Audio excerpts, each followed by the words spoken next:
Well, good morning, everyone. We are so excited to be with you today. I know everybody is getting logged in. We have a huge interest in these topics, which is very understandable. And we're so grateful to have the National Hispanic and Latino MHTTC presenting today. So just some details on our slides today is increasing cultural connection with Hispanic and Latinx clients, understanding the cultural needs. This is part 1 of 3 sessions. And I am Christina Clayton, one of the co-directors of the Northwest MHTTC. So grateful you could be here. We also want to acknowledge the land on which we sit in Seattle and honor the Indigenous people from time immemorial and just always do what we can for action and justice. If you haven't seen the Native Land website before, it's very informative. And so we'll put that in the chat as well. Thank you also for answering the poll. We haven't done this before. And I always wondered how many people have been to one of either our or other MHTTC events or other TTC events. So thank you so much for doing that. So we'll introduce the MHTTC network here. If you haven't been to one of our events, you wouldn't know that this is a nationwide network that is supported by the Substance Use and Mental Health Services Administration, or SAMHSA. And our network includes 10 regional centers. We are one of those, and we cover Region 10 that has the pleasure of serving Washington, Idaho, Oregon, and Alaska. A little bit more about our Northwest MHTTC. Many of us do very similar things. We do webinars, we do newsletters, we do products, we do online courses. But each area, in the region, each region has an area of focus, and ours is evidence-based practices for serious mental health issues such as psychosis. That includes things like assertive community treatment, cognitive behavioral therapy for psychosis, and others. But we train and offer events on a variety of topics. And really, our target workforce is everyone, because I think especially these days, everyone who's working in the field of mental health, everyone's working adjacent to the field of mental health, it seems to me. So we're very excited to have anyone and everyone that wants to come to our events. So we do offer a lot of newsletters and event announcements. So if you want to learn more, we'll put in how you can sign up for our announcements in the chat, and we'll share our website as well. Just some housekeeping. I want to also ask, but we didn't ask this, how many have been on a Zoom call before? Because I imagine most of us have. But as you know, in a webinar, you're muted, the camera is off. This is being recorded, so we can post it later. So if you or colleagues want to review or watch this later, we'll share how you will get to that recording when we put it up in a week or so. We also do collect the slides and put those on the product pages. And for certificates, we don't offer formal CEUs, but we do offer certificates of attendance. And so depending on your credential or location, sometimes that can be used towards some of the hours that you might need. Lastly, if you have anything you want to put in the chat, I haven't even seen. There's many chats that I haven't looked at. Hopefully it's not that you can't hear me. Hopefully someone would have told me that. Okay, that happened once. But anyway, you can put anything you want in the chat for our team to help, or just to say hello. But for Q&A, it's really helpful for the presenter and us to put any content related questions in the Q&A. If it's tech related, or will I get a CEU certificate, like that can go in the chat. But if it's something you want Dr. Evans to share, that would be great to put in the Q&A. Okay. Evaluation. This is going to be a little different if you have been to one of our events before, because we are sharing and co-presenting this effort. So near the end, we will put in a couple of links to put where you can click to do an evaluation. So we have it split up by what month of the year were you born. So first half will get one link, the second half will get another link. Just pick the link that works for you. If you're confused or it's just too early in the day to think about that, just click any of those links and it'll get us the feedback that we really actually review. It is confidential, but it really helps us plan for future trainings and helps the presenter know what she might offer in the future sessions. And also, of course, SAMHSA funds this work, but has no opinion on the actual content. But doing those services, the surveys really help keep the free training coming. So thank you in advance. Now to the good stuff. Dr. Michelle Evans, we are so grateful to have our partners at the National Hispanic and Latinx Center, but she is a licensed clinical social worker, certified alcohol and drug counselor, licensed sex offender treatment provider, and evaluator. She has worked primarily with the Latinx population throughout her career as a child welfare specialist and forensic evaluator and treatment provider. She is currently the hospital administrator for Elgin Mental Health Center in Elgin, Illinois, a state forensic psychiatric hospital. She is in private practice as a bilingual therapist where she treats adults and adolescents with mental health issues, substance abuse issues, and sex addictions. She also teaches on these topics at Aurora University and University of Chicago. Throughout her career, she has worked to increase equity, justice, and cultural awareness in these institutions. So as you can imagine, we're very honored to have her here today. So Dr. Evans, you're welcome. There she is. Do you want to say just a quick hello before we have a little conversation? Hello, everyone. So already I've been jumping into the chat because I am really interested just as to what brings everyone here. And so I love to watch the chat during this because it is a wonderful way to kind of, see what everyone's thinking. But yes, certainly. Thank you for having me. And I'm glad to be here. Excellent. Well, I'm going to stop sharing. But I've said it many times. I'm so grateful to have you here, Dr. Evans, with us to talk about a number of issues. But specifically, I think, we wanted to talk with you, and you shared around understanding the cultural needs of Hispanic and Latinx clients. You have done so many trainings on this topic, so many roles in the field, working with the National Hispanic and Latino MHTTC, as well as many other roles. How did you first bring this cultural aspect of care into your work and career, or was it always present? Yeah. So thank you so much for that question. Often those of us that end up in this field, sometimes we're chosen a little more than we volunteer. And so early on in my career, I was working in child welfare, and they needed somebody to speak on the Hispanic population. And I happened to be the only bilingual worker there. And so even though I was a brand new social worker, I never had any experience. They tapped me on the shoulder because, as we know, often if you are from a population that is underrepresented, then you are expected to speak on behalf of that population and educate others. My history is my grandparents are from Guadalajara, Mexico. My father was the first person who was actually born here. And so all of my aunts and uncles and cousins are immigrants. And I grew up in a community that was 99% Hispanic, and Evans is my married name. And so because of that, I got tapped just like many of our clients, and I know our young social workers. If you are from that population, sometimes you're brought into this. And so I took this on, and eventually throughout my career, I began to realize how important it was that the individuals that we serve have a voice. And I recognized the more and more I got into this field, I ended up, my doctorate is in social work, and I dedicated my dissertation to looking at ethnocultural empathy, which is literally that when we have empathy for others, what impact does the understanding of a discrimination and oppression have in that ability to show empathy for someone who has been oppressed and discriminated against and is subject to stigma and bias every day? And I recognize in our therapeutic services, without that understanding, we can't move forward, and so that's just kept me going, and just seeing the wonderful work that many of our people here are doing, many of the people we're working with, that just really has provided a lot of meaning for me.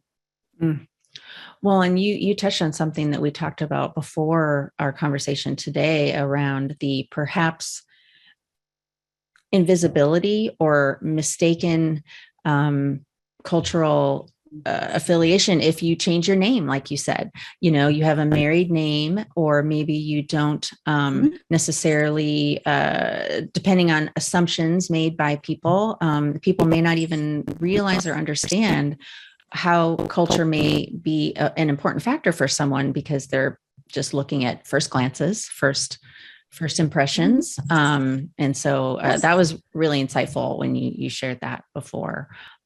So we're always making assumptions, but stop and think about, how that affects folks.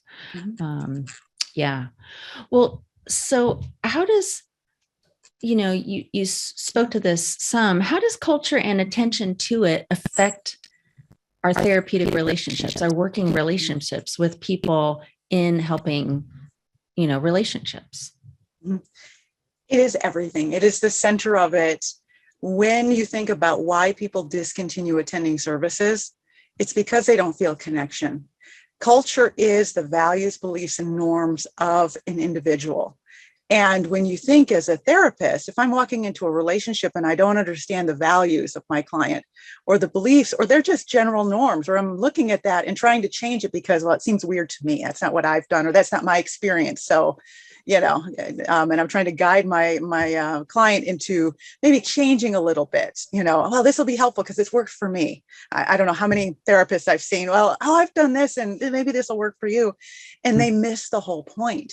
When you feel that someone understands what's important to you, your beliefs, and they accept them without challenging it, and they understand your norms, even though they might be different than everyone else in your community, that creates connection. And research shows that that helps individuals stay in treatment and complete treatment, because without that, they don't feel their clinician knows them, and they will prematurely drop out of treatment. And so it is really the center. And that's why, especially as we look at culture, and I'm so excited to be talking to you about this, this is the center. This is that secret thing that good therapists can do. And people that you're just like, they're struggling, the therapists I'm supervising, they're struggling, they're missing something there. It's often culture, and they're not adapting well. And so yeah, I really believe it's the center to all therapeutic relationships and rapport. You mentioned this at the beginning, and, the whether or not people understand that people are part of communities, or what communities they may be part of. What's a common misconception about culture that can lead to inequities in care? You highlighted that as such a mission for you, which I completely appreciate and agree with. What would be one of those things you've seen where people just have a misunderstanding? Yeah. So often we go to these cultural competence trainings. We learn about this in our schools, in our schools that teach, whether you're a social worker or whatever it might be. And we believe that that's the end of the conversation. I learned about Latinos. They like their families. They have, a lot of them are religious. There you go. And so now I'm working with my client here who must love their family and go to church every week. Right. And you walk in like that. And when there's something different, either you don't hear it, you can't accept it, you have a hard time integrating it, or you end up pathologizing it. Well, obviously this is a Hispanic individual who is living out here in Seattle, where there's not, the rest of their family lives way out in Chicago.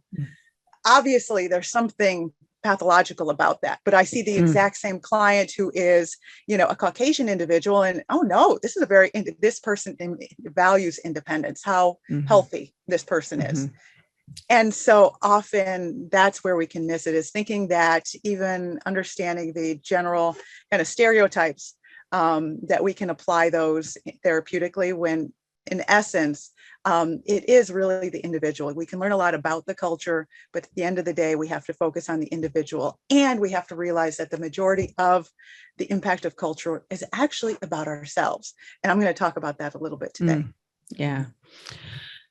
Well, I really appreciate the time. I think, I'm very excited that we've been able to talk about this today. I really appreciate your insights, and I'm just so grateful we're going to have these conversations. I know we'll have a couple of more in the coming months, but thank you so much for talking with us today. Really, really appreciate it, and bringing around so many great issues.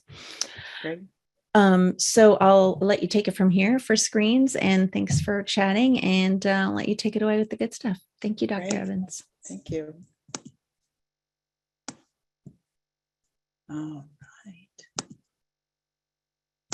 All right. And so I am going to share with my friend Eric to talk a little bit about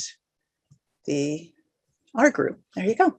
Thank, thank you, Dr. Evans. Hi, my name is Eric Senior. I'm the Training and Content Specialist for the National Hispanic and Latino Mental Health Technology Transfer Center. I'm very excited and happy to be here joining both the Northwest region who helped put together this wonderful event and joining Dr. Evans. As we move forward to the next slide, I just wanted to talk a bit about our specific national center. I should say that our national center and this and the products and materials we put out are funded by SAMHSA. Additionally, in the next slide, I wanted to mention that our region and as an MHTTC network uses affirming, respectful, and recovery-oriented language in all its activities, including this one today. So the goal of our national center is, of course, help reduce health disparities among Hispanic and Latinx populations experiencing mental illness. I would also like to add about that our center provides specifically training and needs assessment, products, technical assistance. We also do symposiums around training and capacitating providers, working specifically both at the national level and in U.S. territories with Hispanic and Latino populations. So as was mentioned by the Northwest Center, we are located way down here in Puerto Rico. We are housed at the Universidad Central del Caribe. We collaborate with all these different regions such as today, to be able to work through these great events. So these are just some examples of some of the products and materials you can find on our website. We worked around different mental health topics, around different treatments that goes from trauma-informed and care, first episode psychosis. We looked at how COVID has affected particular our populations in the Hispanic and Latinx populations, and worked through with perinatal health. This is a wonderful resource you see here, and you can, if you like, you can go ahead and use the QR code to download it. It's a book around the Northern Triangle, peoples from the Northern Triangle in Mexico. That's Guatemala, Honduras, and El Salvador. It's a beautiful resource, and it brings really a historical context to inform mental health services with the Latinx populations. Here are great models in intergenerational trauma and historical models, which were done with collaboration with some of our colleagues in jail. So I encourage everyone to have a look and check that out. And I can always share a link to the book itself at the end. And you can also see many of our products and many of the panels and experts we have discussing different topics on mental health issues related to our populations at our YouTube channel.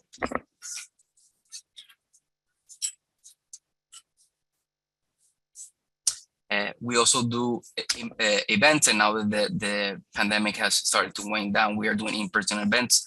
This is just one example of one of our events. The most recent one we'll have is next week, and we'll be looking at suicide prevention and culturally grounded interventions for Hispanic and Latinos.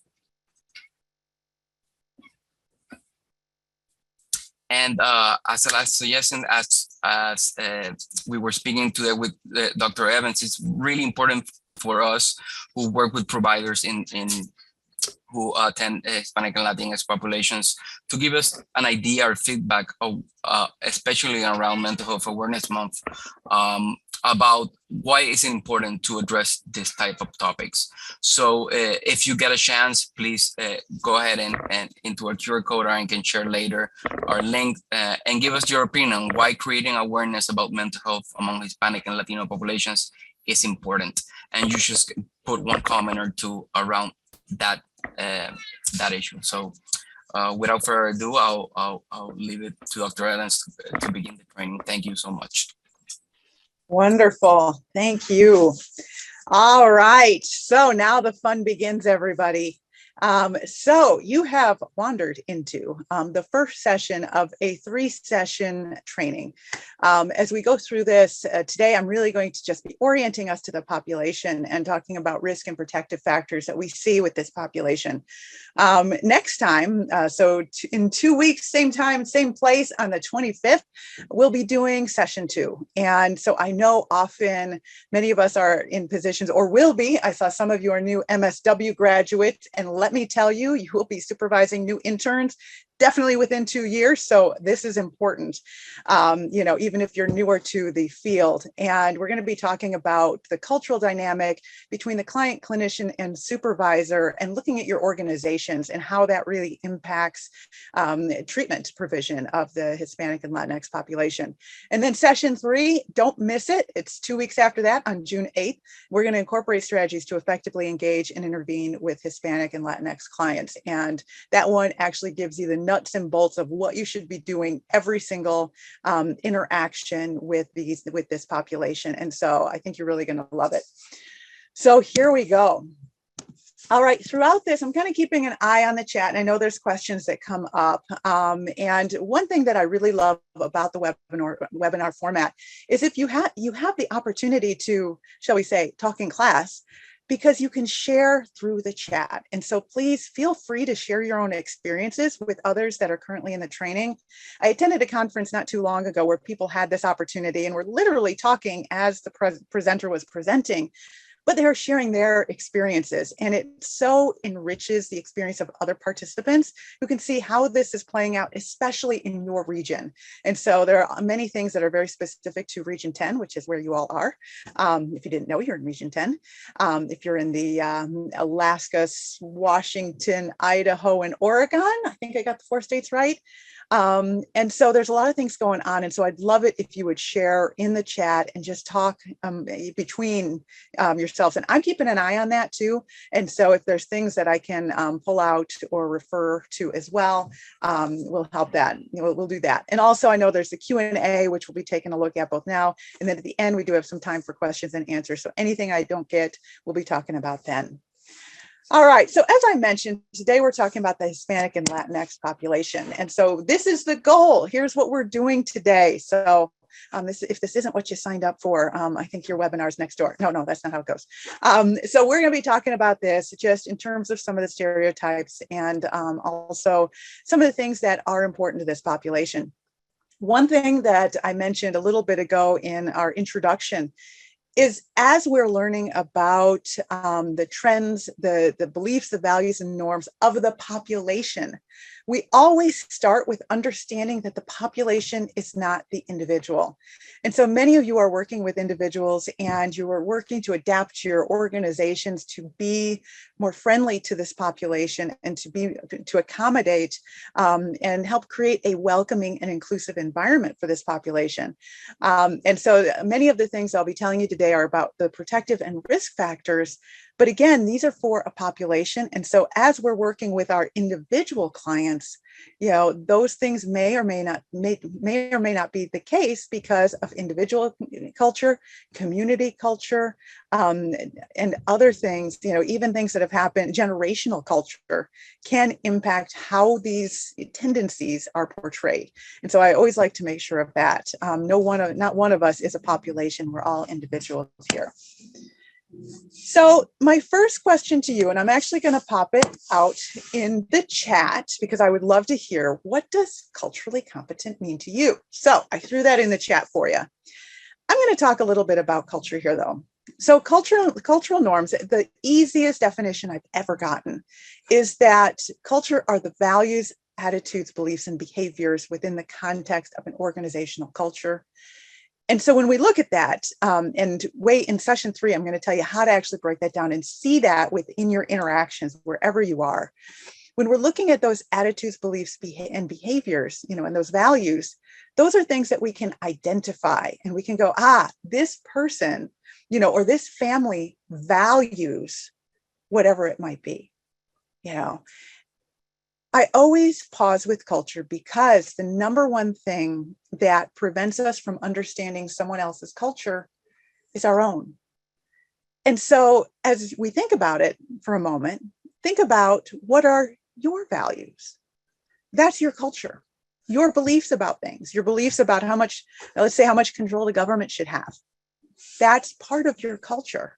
There are things that happened to you during your life that you saw, you witnessed, you experienced that have pushed you one way or the other in terms of some of those beliefs about how things should be. Your boundaries. Are you someone that hugs people the second they walk up? Are you someone that's, kind of like, hey, you're touching? That's part of your culture. So there's many different things that are inherent in us that are our culture. Culture is like skin. When we can only feel it when it rubs up against someone else's. My values and beliefs are completely normal until I start talking to someone else who doesn't have those same beliefs. And so that's really what we're looking here. And so when we're thinking about this, culture is something that, as the social service provider, and I know I have it looks like a lot of social workers and psychologists here, but we have others from the school setting.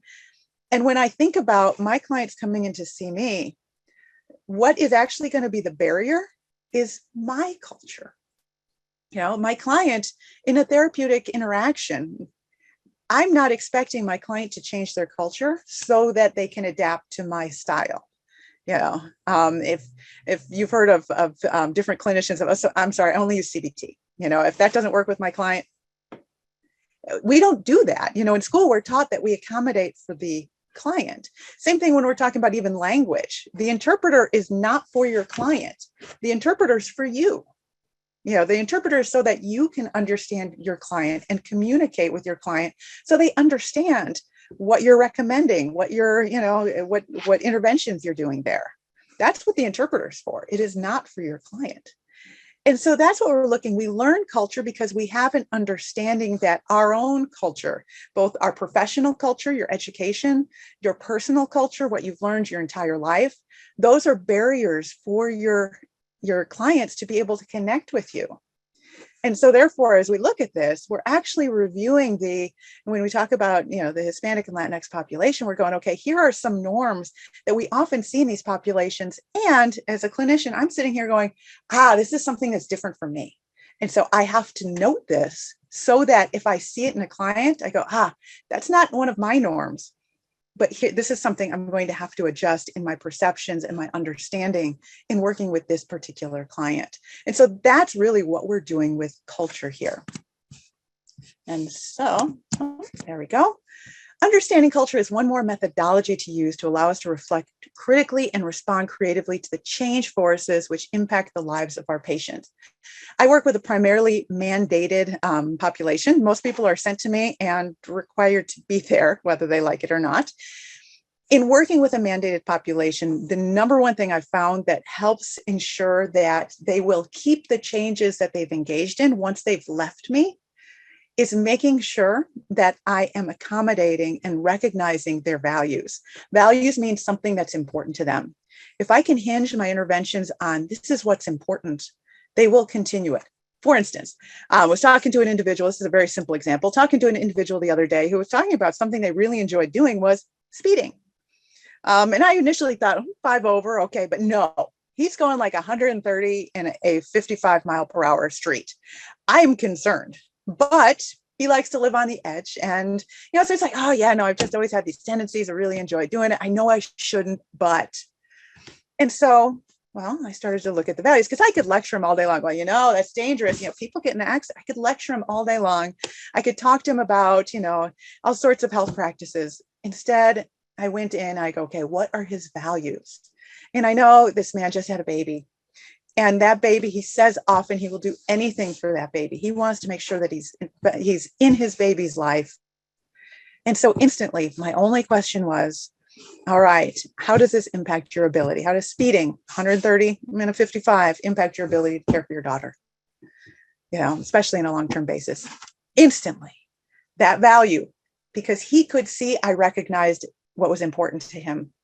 And also I began hinging his interventions, whether it is a little bit of motivational interviewing with this, because it is an unsafe practice and one that could get him in trouble in a number of ways. Instantly, he's like, yeah, you're right. And he reported back. He's like, yeah, today I was driving home and I had this urge to continue to move forward. And But no, you're right. My family, I can't keep doing this. It's just not going to get me what I want in life. And that is what helps. And so culture is that thing that helps us understand where those values are and where they're coming from. So cultural competence, I've been watching here in the chat. You guys are doing a wonderful discussion here, of just what we're looking at. So cultural competence, there's so many different things. And yes, there's always the argument. I don't like the word cultural competence because yes, can anyone totally be competent? But some people have used cultural humility. But for now, just for this discussion, and I know this word is changing as we go through, this conversation in society, but for today, it's an awareness of ourselves and of the individual, knowledge, which is what we're working on today, of how to ask crucial questions that'll help us discover the perspective of our client, and the skills to know how to modify treatment interventions to increase efficacy. And so these are some of the things that we are building on today. All right, so now we get to the nuts and bolts. So first of all, if you haven't noticed, and I realized the other day I went to Minnesota and I realized that my Chicagoland use of the word Latinx isn't fully okay in other places. And so I want to recognize that as I begin, that, in looking at how we define our population, it's going through some changes. If you don't know, Spanish is a very gendered language, and therefore there are some groups, that in order to be more inclusive of individuals, along the gender continuum, we use the word Latinx or Latine, to be able to be accepting of all, to be inclusive towards all. However, there are many people that say, no, I identify as Latino, or Latina, and that is what I prefer to be called. Additionally, Hispanic, that's another term that is used. And even here in the Chicagoland area, I noted that I teach over at the University of Chicago, which is very inclusive, works really hard to be at the edge of inclusive activities for students and their community. And Latinx, Latine, that's what we're going to use. But I return to my neighborhoods where I am talking to individuals. And a lot of I live in a primarily Mexican community. And if asked to fill out the form, it's Hispanic. It's like, yeah, Latino's a thing, but we're just all Hispanic here. And that's, inclusive of everyone. So I want to note that because all of your clients may identify differently. And even I, in working with Spanish speaking individuals, I ask them, how do you identify? And that way they get to choose this. Often in working with adolescents, this is something we have a conversation term. And so the only politically correct term is the one that the individual chooses, and that can change, depending on where you are. And this is a great thing to kind of listen for in your community, is to identify, how does my community or the leaders in my community identify our population? Bringing up the conversation with your clients is the way to do this, because it provides them with a voice to even consider this. What am I and how does this affect me? Which is incredibly important. But at this point, we're still working on that. All right, so a couple of things about your area. So this is a graph from the 2020 Pew census that shows you the top 10 counties. It's done by counties. So top 10 counties by Hispanic population, and looking right up there up top, wow, you guys have quite a few in that left top here. I believe that is Washington, kind of moving over there. I'm over there right in the middle. If you see by, the Great Lakes, there's Chicago. We got a whole bunch of others, Hispanics. And Hispanic with under Pew, the Research Center, it is just it just kind of includes everybody that, identifies both as Spaniards, and the South American, Mexican, or anything in between. And so then, of course, we have large populations, Southern California, so you can identify yourself there. And so here we have percentage of Hispanics in Latinx. Sorry, there's something blocking my view here. Region 10. And so I took your capitals. And so I figured that was the easiest way to do. I just looked at your capitals. And so Oregon, you're doing pretty well there. And so this, if you can look over at the left, it's 1980s all the way to 2020. You guys have certainly grown over time. And the dark blue is the US total. And so the dark blue is just everything, all states in the US. So we see that in the US, we've been trending up already, but definitely Oregon, you've been putting some work into this, and that population has grown significantly. But some of the other counties as well, even if we're looking at Alaska and Idaho and Washington, we definitely see that there has been increases in your population. So that's percentage of the population. So when we look at the percentage of growth in your population, we see it's not just individual, because there's a difference. You can have a population that has been there, that's steady, but we're also looking at growth. Do you have people actually coming in? Idaho, looks like you're sleeping a little bit on this. There wasn't a lot of growth in Idaho. And so that tells me that the population that is in Idaho, it's been kind of stagnant there. But as we're looking at, we have more individuals, and in this one, sorry, I got my little Zoom bar over here. And so you can see that there's definitely a lot of growth in Oregon, in Washington, and we're looking, Oregon here, almost 170%. That is huge. And so definitely take a look at that. And yes, thank you. I see in the chat, the word Hispanic was developed by the census. I believe it was 1980. And so it's not a word that was ever actually claimed by the population. It was created by the census in order to group everybody into one big pot. And so that is, and yes, I've gotten the same thing of, people defining us as our language, and not, and definitely not, where we're from. Another way to define ourselves is by our country, where we're from. Certainly, I know in my family, we're much more likely to say we're Mexican. It was a long time before I identified as Latina, but we're Mexican. I come from a Mexican family. That feels the most comfortable for me as an identifier. But we can see that there's definitely been a lot of change in terms of Latinos in the United States. Right now, and my next slide talks about this, we're seeing a huge growth from South America, especially Venezuelans, the Dominican Republic, and Guatemalans, and we see in Puerto Ricans. And many of these things, you can see that, yes, they do go to different parts of the country. I know my family, often there is either a relative or family member or someone from your town that comes up first and then encourages others because you got support, and that's where when we think about that culture of family, it's a way of surviving. When we have cultures who have been so marginalized for so long, we have populations that often it's family that brings them together. So I see, we do have a question I'm seeing about Hispanic, being in relation to Spain. One of the reasons it's offensive is because many of Mexico specifically, but many of our countries were colonized by the Spaniards. And so many people find Hispanic offensive because it refers to our colonization, that we were colonized by Spain, who is completely different than Mexico and some of our other South Americans. And so it's referring to us by our, by those colonizers, as opposed to our nation or actual ethnicity. So that's kind of where that comes from, which is sometimes considered offensive. So let's see. So citizenship is also a really big thing here. And so in 2019, 80% of Latinx were US citizens.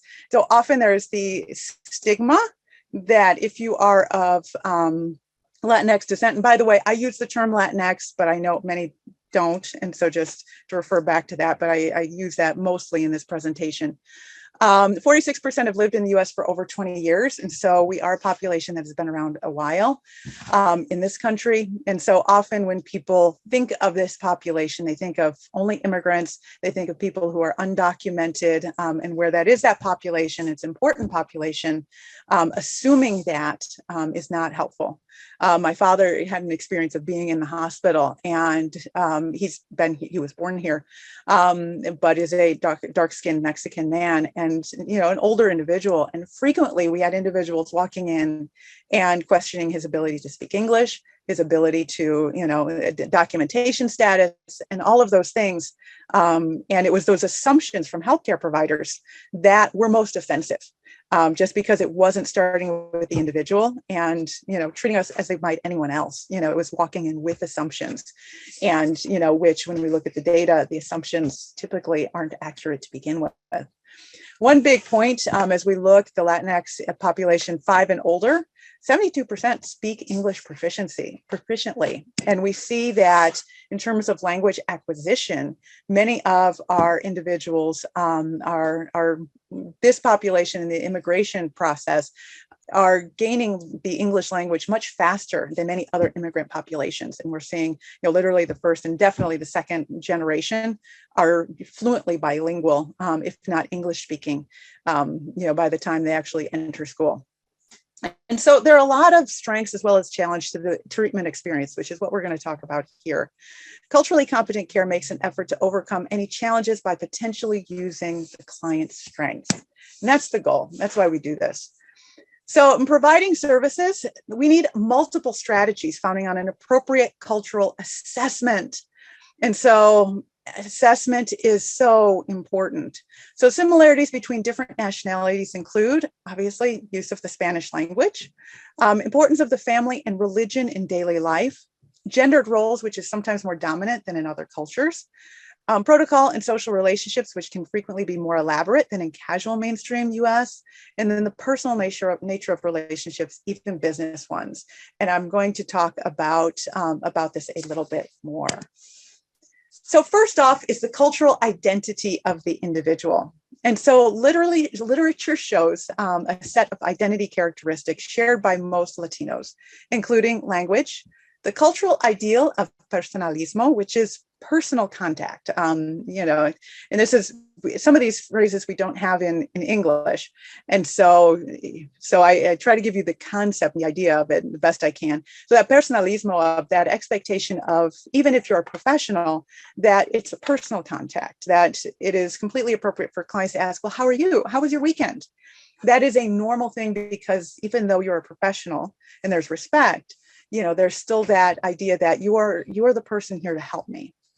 Simpatia, I'm missing an accent there, almost tricked me, is social engagement and charm, of maintaining cordial relationships. If you have ever had an individual that you go, okay, so you're going to come back next week, but then they don't show.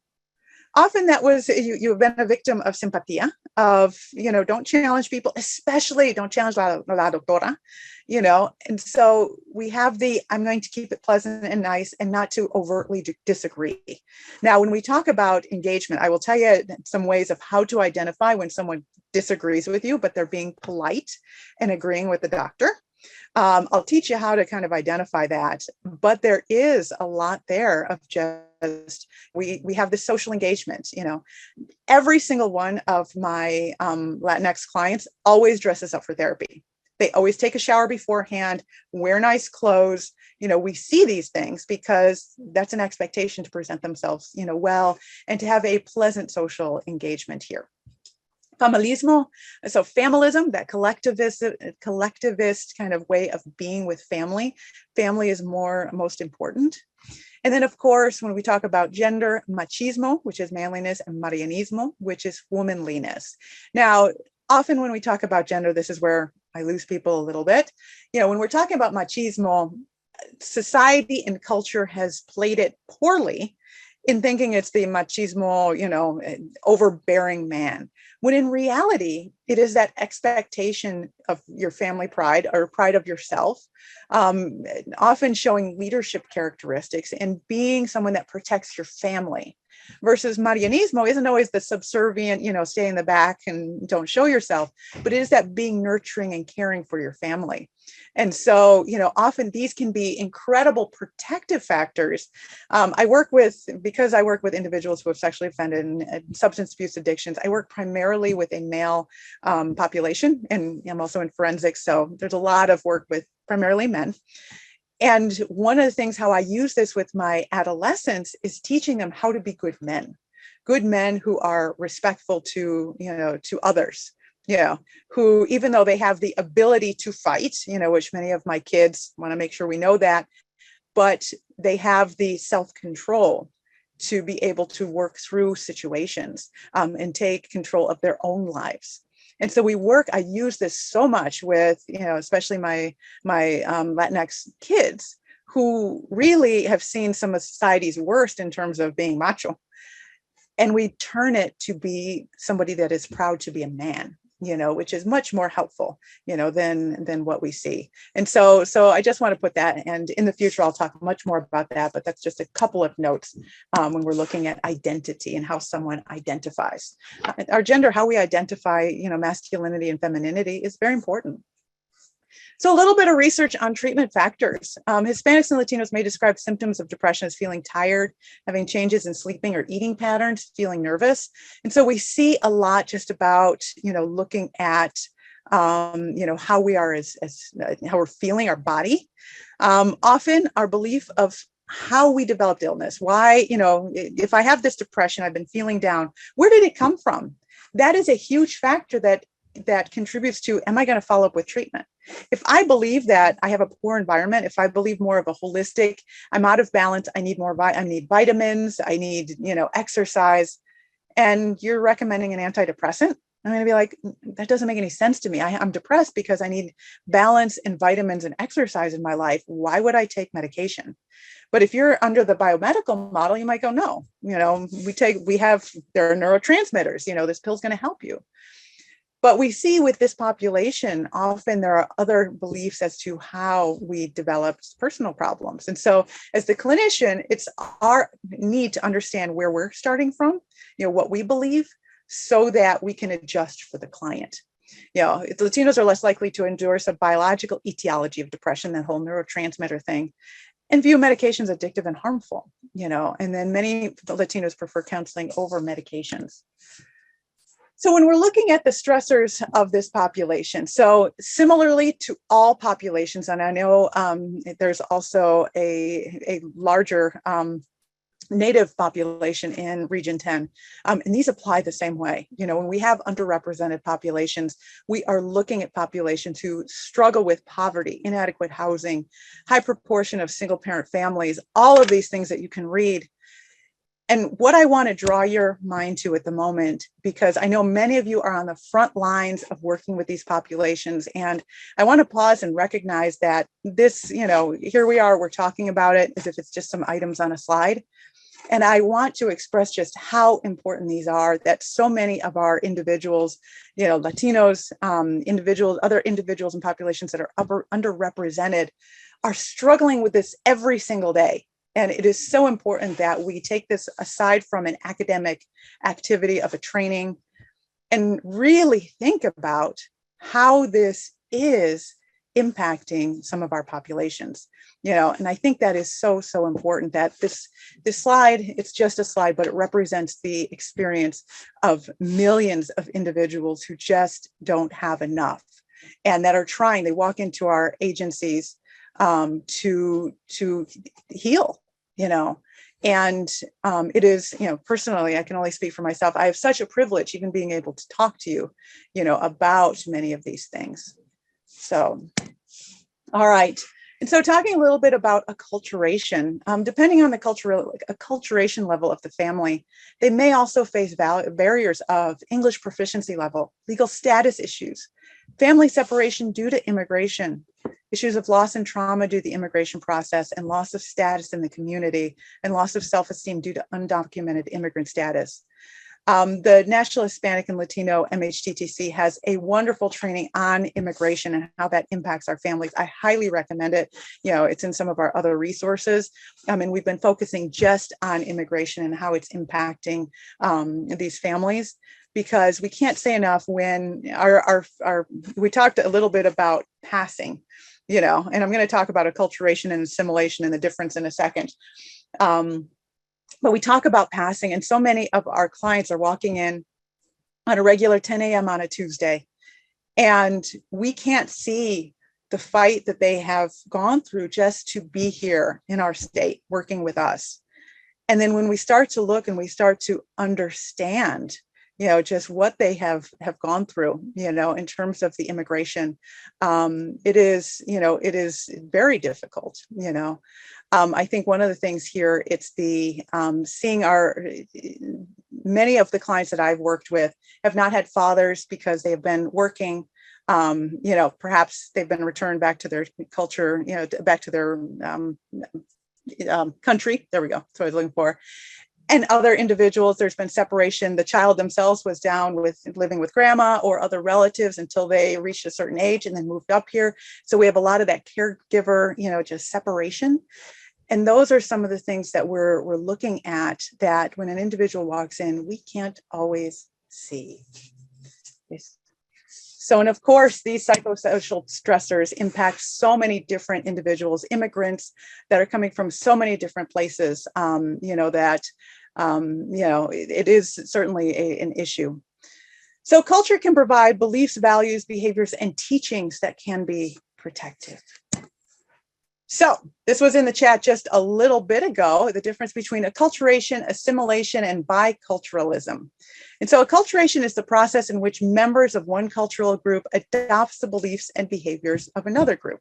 So when we talk about acculturation, it is where individuals are actually, and I'll talk about, again, I'll go back to myself. If I talk about my relatives, came from Mexico, so my grandfather came from Mexico and said, there's an old kind of story that my family passes between us, that my father jumped on a Harley, rode up to Chicagoland area where he had a buddy, sat down, went to a restaurant, ate apple pie. And that's the story, in my family's culture.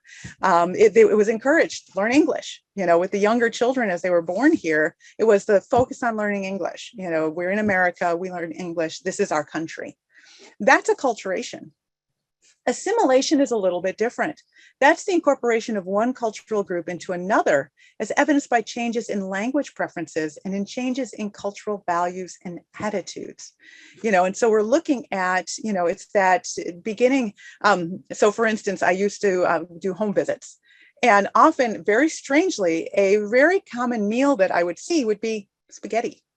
Now, in at least where, my family grew up in Mexico, we didn't eat a lot of spaghetti. That wasn't a normal, something that was normally served. It wasn't normally served in my,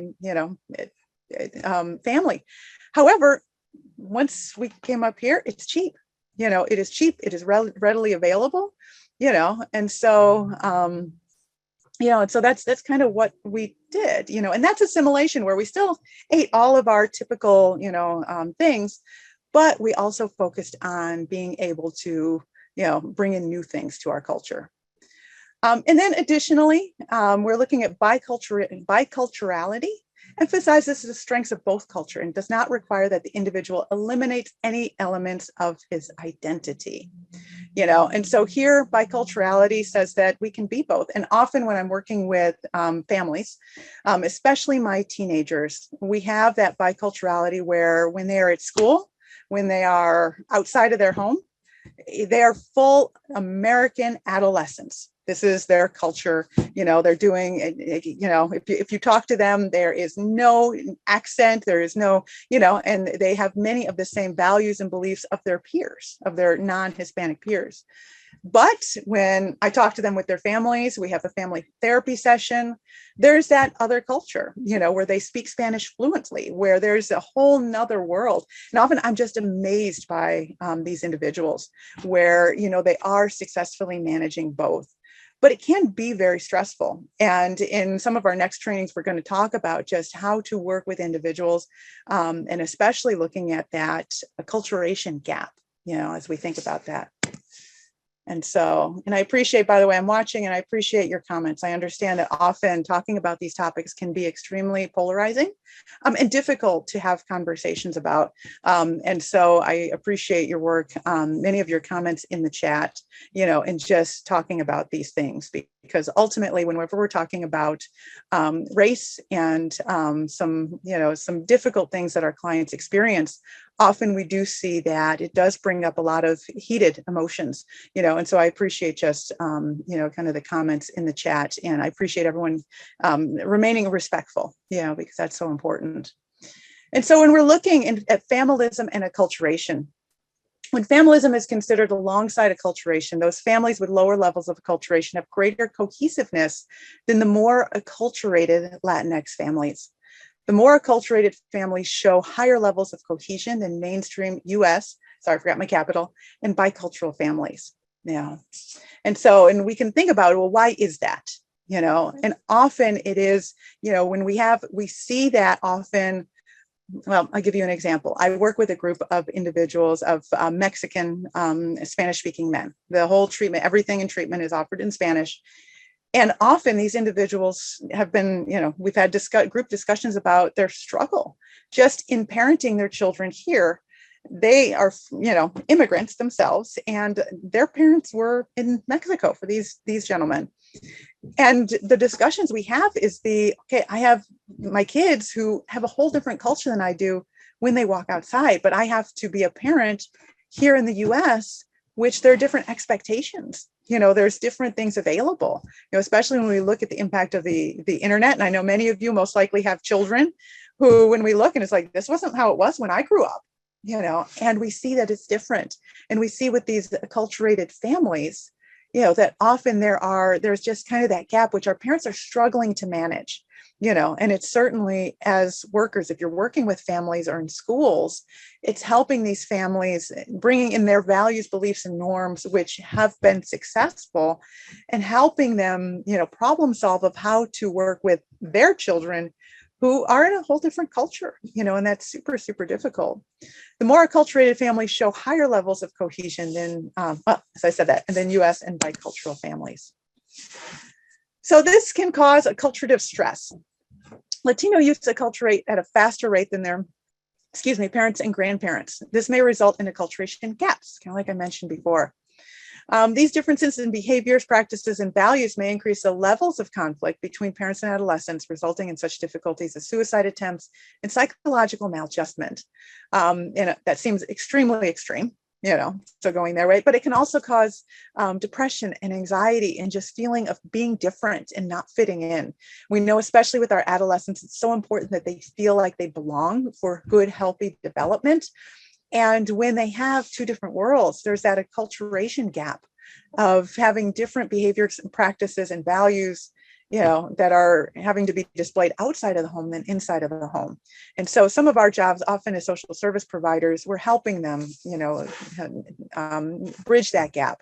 Often, even in my work as a therapist, I have adolescents that come in who refuse to speak Spanish. And when I talk to them, much of the reason is because they can't express them well with feelings words. We teach them all of these feelings words from, in schools. I know so many of the schools are doing so much, emotional connection. And often that connection is difficult, and so the connection that our kids have is often difficult, as they are, growing up. And so our job is to help them out with that. Right. So culture-related protective factors. So I gave you the bad first. I gave you a lot of the risk factors. And so now I jump into protective factors. So first of all, here's a word I've mentioned before, which is familismo.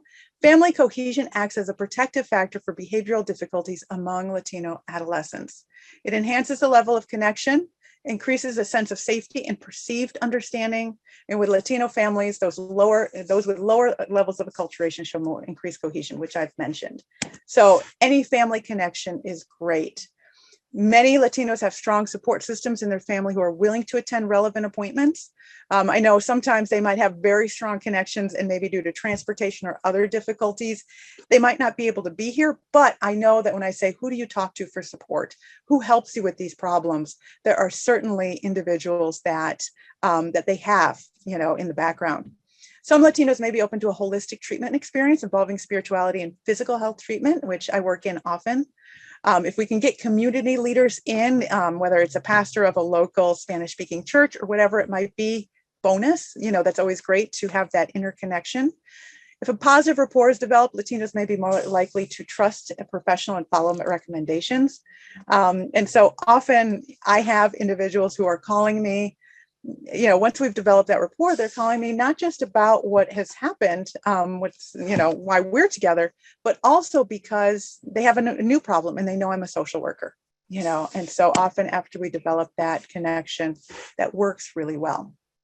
So I wanted to take a pause here to see how this actually would be applied. All right, so what does this look like? So I have a case here.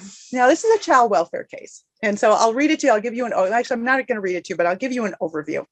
So this is a child welfare case is what I chose. So you guys, you can practice at home as to, or you can throw it in the chat just to what you think you would be looking at. So a report received by State Child Protective Services regarding Gabriela. And basically she's a woman, Mexican woman who immigrated to the States 6 months ago after she married John. John's a 43-year-old bilingual Mexican man who's lived in the States for over 25 years and who is a US citizen. Report was made by police reporting John had slapped Gabriela in front of her 4-year-old son, Samuel.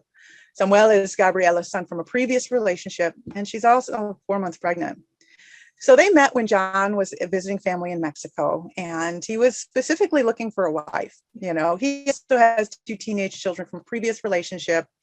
He's doing quite well. He owns a construction business and his house, and he has a history of depression and alcohol use, but we don't know those specifics at this point.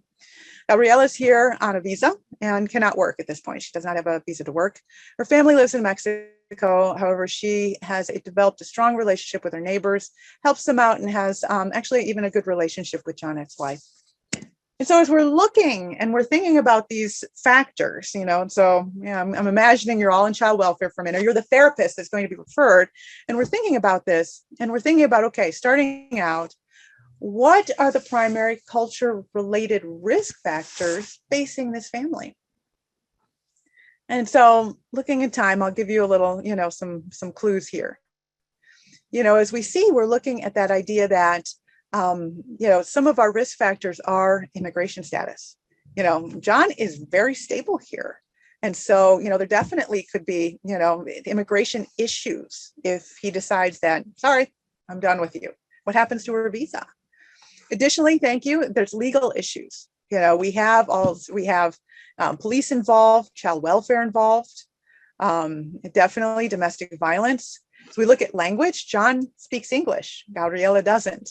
When we're looking at service providers, you know, individuals who are offering the services, it may be harder to find a Spanish-speaking therapist than an English-speaking one. You know, is John, we know child welfare, is John going to be able to engage more than Gabriela? You know, safety, definitely. How do we help Gabriela be safe when, yes, she has a lot of friends, a lot of connections, but, you know, she doesn't have a lot of family here, you know? And so how's that going to work? You know, looking at housing, substance use, we're a little worried about that. You know, how about Samuel? You know, what is his status here? He is completely tied to Gabriela, you know, is not, you know, and I could tell you, you know, is not adopted, anything like that. So he's kind of just by himself here. And then we have, and I love that you put that trust, you know, so I'm imagining if I'm the worker walking in here, who's going to trust me? You know, and how is that going to look? If I'm talking to John, you know, or I'm talking to Gabriela, how can I manage my relationship respecting all, you know, respecting that initially, thinking simpatia, you know, we're going to, you know, it might be overly polite, everything's okay, you know, but how do I help them feel comfortable and trust so that we can share, you know, and we have those concerns. When we're looking, what are some of the protective factors, you know, when we look at this? You know, so protective factors, John is stable. And so there is money in the family. He has his own business in his house. And so there are some, you know, resources there. Gabriela, her, you know, and this was a case that I've adapted, you know, for confidentiality. But Gabriela, she is very charismatic. You meet her and you want to be her friend. You know, and so that is, you know, something in there where she has, you know, some of that just very strong relationship, which is going to be a protective factor. You know, you can see that they, you know, when you look at, so we have the stability, we also have another wife, you know, we have the ex-wife who Gabriela has befriended, you know, who may also be a support here, you know, especially because there are other children involved, which might, you know, bring some motivation in this. You know, we see the possibility for change early on. You know, we almost have a baby here. It's new, you know, and so it's kind of a newer relationship. And so maybe this is the beginning and we're not getting into this 20 years, you know, after a long term of domestic violence, you know, and so that can be helpful, you know, and then the last one, I'm tricky. I'm going to make you wait for that. So our session 2 is what we're going to be talking about in question 3, in terms of how we are going to help the supervisor. And with that, and I'm going to talk about some questions right now, but some of the things I want to tell you about are planning for next session. So next session, I'm going to answer that number 3 here. How can that supervisor support them? And also, we're going to talk about your community and how to assess your organization. And so this is kind of my trick slide here of taking a look, and this is what I'd like you to think about until we meet again, of what does your community look like? Do you know this? Do you know the stats? Do you know where Hispanic and Latinos are in your area, in your state? What are the needs? I know you might see a couple individuals, if you don't work in a place that serves a lot of Hispanics, are you serving a lot of Hispanics that look like me and maybe you don't know it, And so these are some things to kind of think about as you go forward. And so with that, I want to open this up. I think Christina or Gabrielle, I think we have some questions. Yes, we do. Thank you so much, Dr. Evans. There's one that was early on. Can you please talk about when one is asked about race? This is, the downside to the census questioning and the terms that you've mentioned a number of times, which I know are challenging and complex. So she has additionally, Latino, Hispanic, and all our variations are not a race. This is difficult. Forms that you fill out and related to that. So I know there's some other questions, but maybe we can start with that one.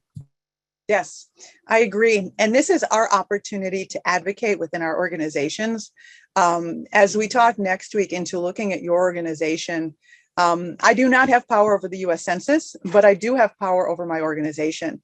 And so looking at my organization and the demographic forms they come in, saying it's always been like that, there's nothing we can do, is not acceptable. Challenging and bringing this up, our form, it makes people choose one or the other. I don't think that's very inclusive.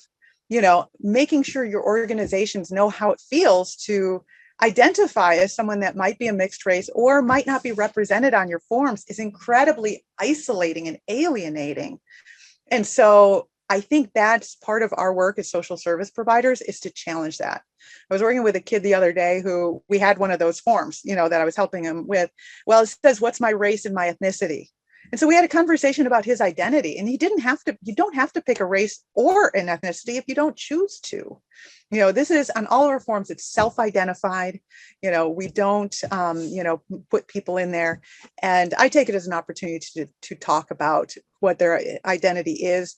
And I consistently fight against the, fit everybody in one box on the demographics forms. And I always express my discomfort with that, and just that it's not acceptable today. So yeah, and then to wrap, I think to assimilation. I think you covered that. So if there's anything else you wanted to share about that one, so I think we're good there.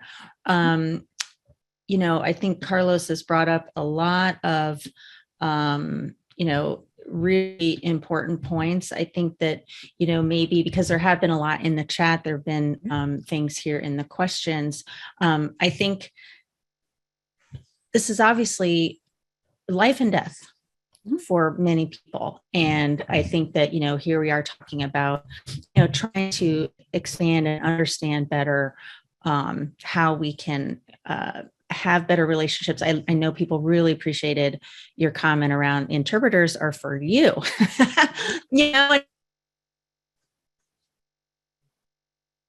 A phrase that I'm sure is not news to you, but is so helpful if people are perhaps thinking, oh, it's just so they can understand what I'm saying.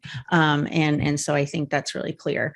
But I think, there are so many real, and deadly and, horrific things that happen. And that's what I'm sort of sensing through Carlos's comments, is that, it's really it's challenging. Like there are life and death issues here. And we're also trying to learn how, when we're in a helping professional relationship, what can we better do? So I don't know if, it's hard to tackle all that. We have 5 minutes left, but I do appreciate, Carlos, your fervor and passion around, this is really important stuff. And then we have one more question after that. Yeah. And I agree. And some of these things that both Carlos has mentioned and others, I'm going to talk about those specifically in session 3, in terms of, as we are looking these in the face, those psychosocial stressors, how do we adapt our treatment? And that is literally session 3, where we're going to be talking about those things. So make sure you come back on June 8th. Great. And we do keep all your questions in a report, meaning that it sounds like we're tracking things, but we're able to note the content of the questions, because we do want to make sure that we're trying to answer as many as we can. And we know these are complex issues, so appreciate your comments. Okay, so then lastly, and I think the question is around disabilities. When you were talking about disabilities, what kind of disabilities were you mentioning? Just a clarification, I think. Yep.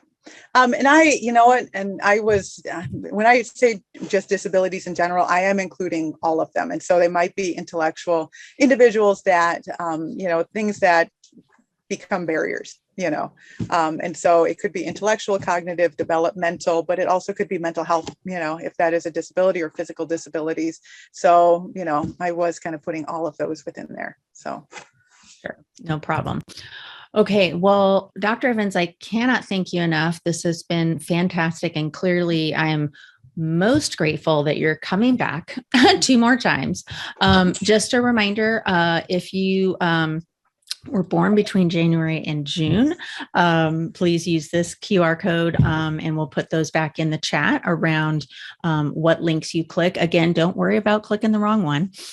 It is, sorry about that. But yeah, we'll put the links into the chat again.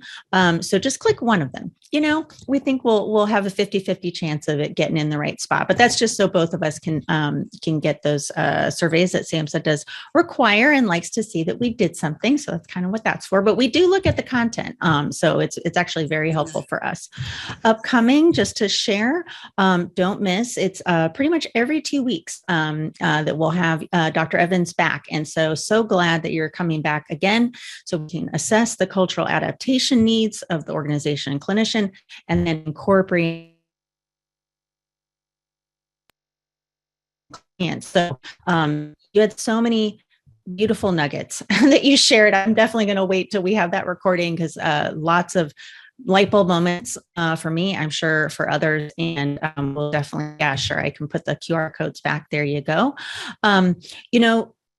I'm going to leave this up so you can have it, but we are also going to collect all the resources that we had in the chat. We'll put those on our product page. So just a little more explanation of that. We record all our webinars. We put the slides up. Sorry that the QR codes are cut off. I apologize. I'm not sure. I'll probably just have to make it a little bit smaller in the frame next time. I apologize. But we'll put the links in the chat. But we do record everything. We put the slides on a product page. And then we also put these sort of highlight docs that have some summary pieces of information, any resources that are brought up. Thank you around asking for this personal code. SAMHSA, this is just how they do this for a survey, because if it was over 3 hours, they might ask you to do a follow-up survey, and they want to make sure that those are matching. That's the way they do it. These are items in your life that probably won't change. It's a little arcane. You can pick any numbers and letters that you want. This is a one-off webinar. That's not going to happen today. Just pick any numbers and letters that work for you. So we know it's a little confusing. But anyway, we are on our way. Thank you so much for your time. Please connect with us if you want. You can also sign up for the National Hispanic and Latino Center's newsletters. We all get them. They're fantastic. The team, Eric, Dr. Evans, Angel, who's not here today.